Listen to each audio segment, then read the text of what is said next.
Hello दोस्तों, स्वागत है आपका दृष्टि आईएएस के न्यूज प्रोग्राम में। मैं हूं केवल आपके सामने।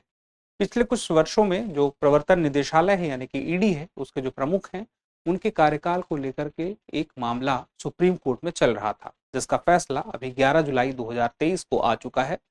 उस फैसले में कौन कौन सी प्रमुख बातें हैं तथा उस फैसले के साथ साथ अन्य कौन सी बातें हैं ईडी के बारे में, ईडी के कार्यकाल के बारे में, यानी कि ईडी के प्रमुख के कार्यकाल के बारे में, आज हम उसको अच्छे से देखेंगे, समझेंगे, जो कि हमारे परीक्षा के लिए महत्वपूर्ण हो सकता है।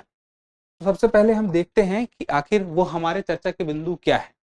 तो खबर को सबसे पहले जानेंगे, उसके बाद हम देखेंगे कि यह खबर चर्चा में क्यों है। जैसे कि मैंने आपसे बताया कि अभी हाल ही में फैसला आया है और फैसले आने की वजह से यह चर्चा में है। उसके बाद ईडी के जो डायरेक्टर हैं संजय मिश्रा, ये काफी चर्चा में रहे, जिनके बारे में सुप्रीम कोर्ट ने भी अपनी टिप्पणी की है। तो हम जानेंगे कि आखिर ये संजय मिश्रा कौन है।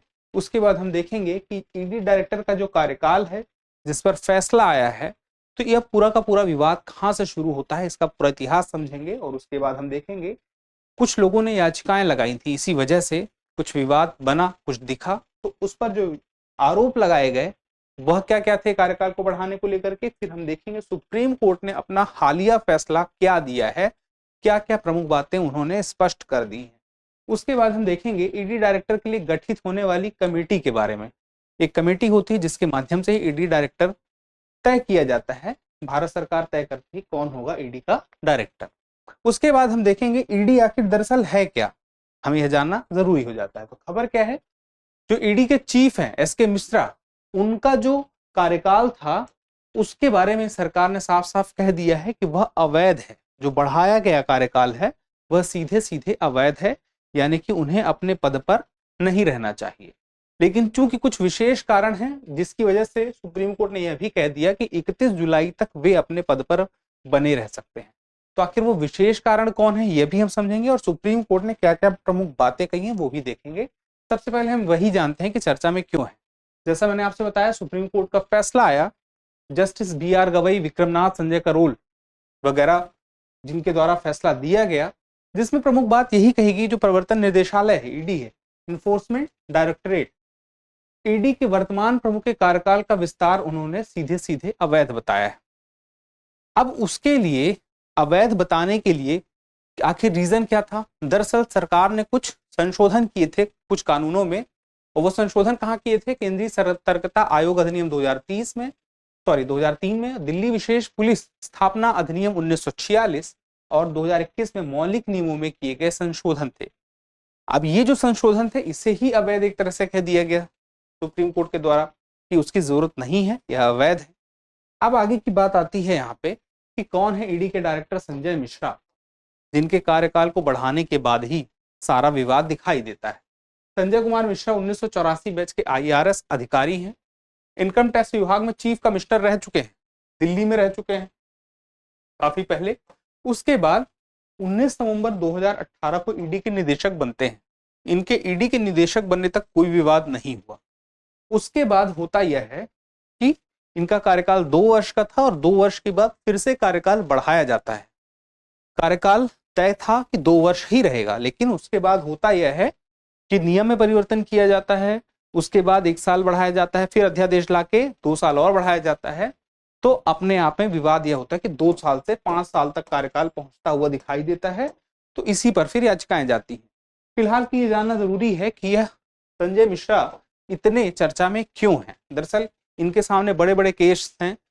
नेशनल हेराल्ड केस गांधी परिवार से जुड़ा हुआ है, इसके अलावा INX मीडिया केस जो पहले के कांग्रेस सरकार के पूर्व गृह मंत्री थे P चिदम्बरम, उनसे जुड़ा हुआ केस है, और बहुत सारे मनी लॉन्ड्रिंग के केस भी हैं जिसमें नाम आता है जो कश्मीर के पहले मुख्यमंत्री रह चुके हैं, जैसे कि फारूक अब्दुल्ला,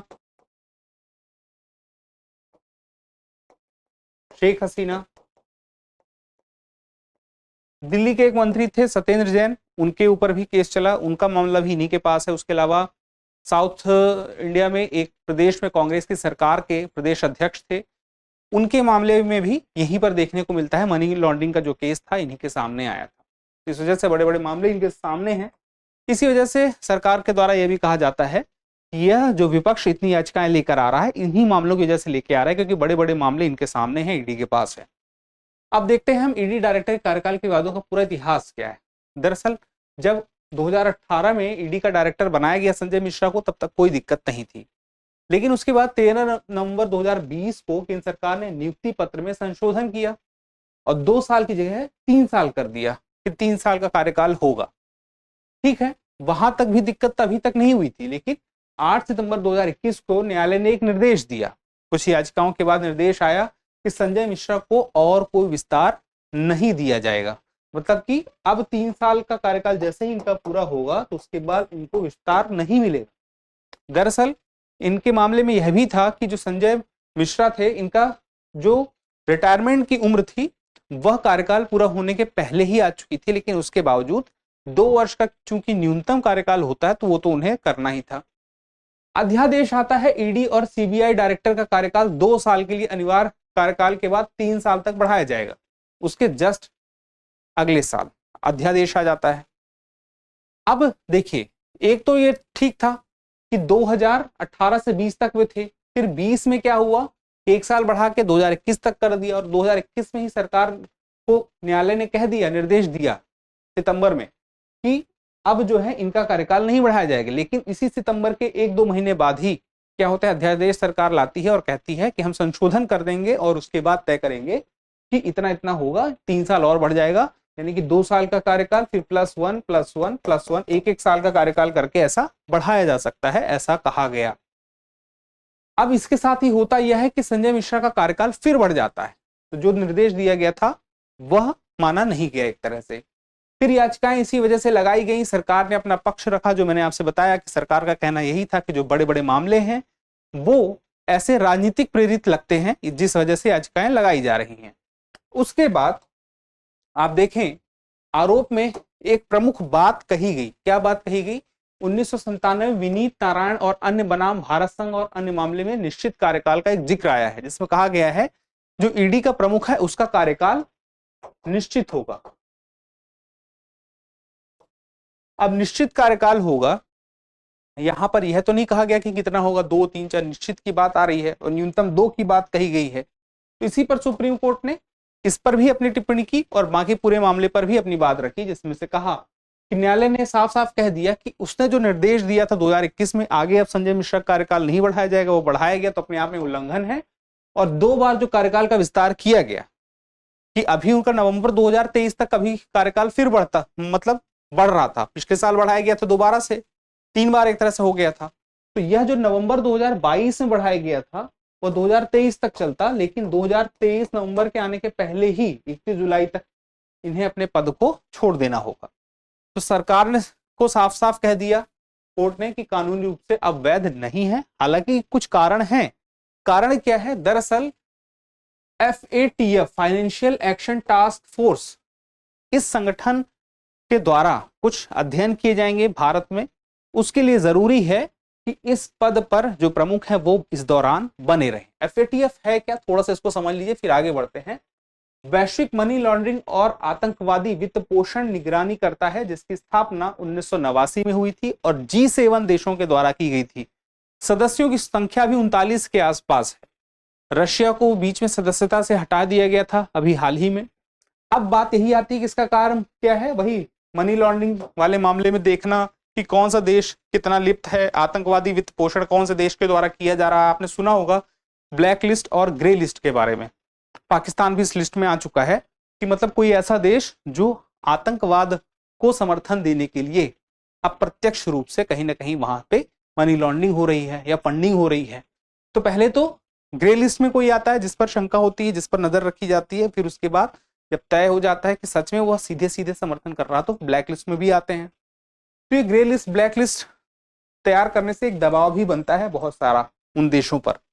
अब यही बात आती है कि भारत में अभी जब इस बात के लिए अध्ययन FATF के द्वारा किया जाएगा तो इस दौरान यहाँ पर ईडी का अध्यक्ष जो है उसके बना होना जरूरी है अपने पद पर।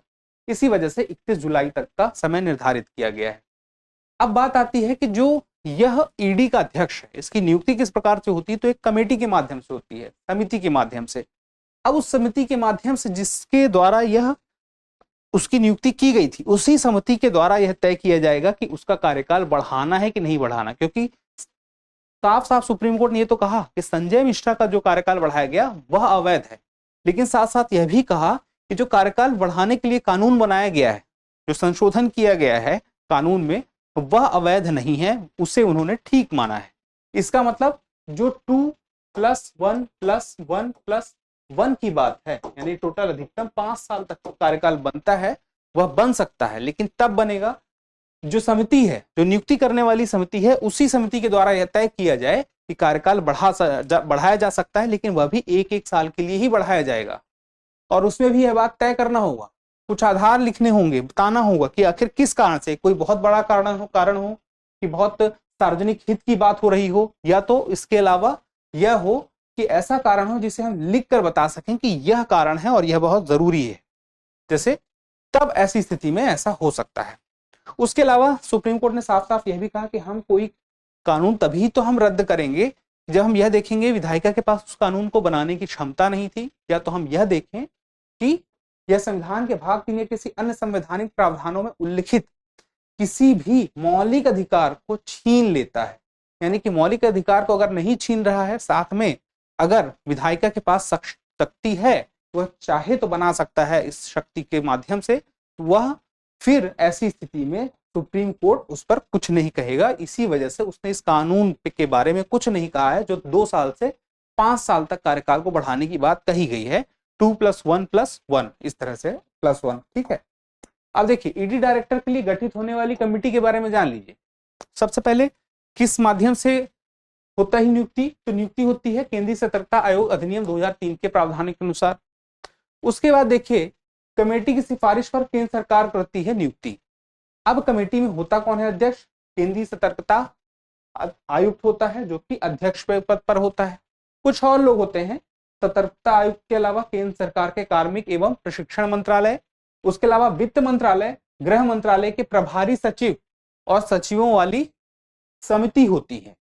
तो इनके माध्यम से ही तय होता है, ये निर्धारित करते हैं, उच्च स्तरीय समिति होती है अपने आप में, ये तय करते हैं कि किसकी नियुक्ति की जाएगी, और यही तय करेंगे कि किसका कार्यकाल बहुत विशेष कारणों पर ही बढ़ाया जाएगा, और एक साथ नहीं बढ़ाया जाएगा, 1-1 साल करके ही बढ़ाया जा सकेगा।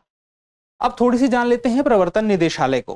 प्रवर्तन निदेशालय के बारे में मुख्य बात यही है कि जो मनी लॉन्ड्रिंग का काम करते हैं लोग, ऐसे अपराधों और विदेशी मुद्रा कानूनों के उल्लंघन के मामलों में जांच करने का काम यही करते हैं, और किसके अंतर्गत, वित्त मंत्रालय के राजस्व विभाग के अधीन रहकर ये कार्य करते हैं। और इसका मुख्यालय नई दिल्ली में है, और नेतृत्व कौन करता है, यही निदेशक करता है, जिसके बारे में हम बात कर रहे थे, जिसके कार्यकाल का पूरा मामला है। कुछ इनके क्षेत्रीय कार्यालय 5 हैं, मुंबई, चेन्नई, चंडीगढ़, कोलकाता और दिल्ली। भर्ती की बात करें तो कौन कौन से लोग इसमें आते हैं, तो एक तो आते हैं सीधे अधिकारियों की भर्ती होती है, अन्य जांच एजेंसियों के अधिकारियों में से की जाती है, जैसे IRS, IPS, IAS तथा आयकर अधिकारी, उत्पाद शुल्क अधिकारी, सीमा शुल्क अधिकारी और पुलिस डिपार्टमेंट के अधिकारी भी इसमें लिए जाते हैं। तो ये उसके पूरी संरचना के प्रमुख लोग होते हैं। उसका लोगो भी आप देख सकते हैं, आपके सामने है। अब यहाँ पर एक बात आती है अभ्यास प्रश्न की। अभ्यास प्रश्न है, प्रवर्तन निदेशालय के प्रमुख का कार्यकाल कम से कम कितने वर्ष का होता है। आपके ऑप्शन है 2, 3, 4 या 5 वर्ष।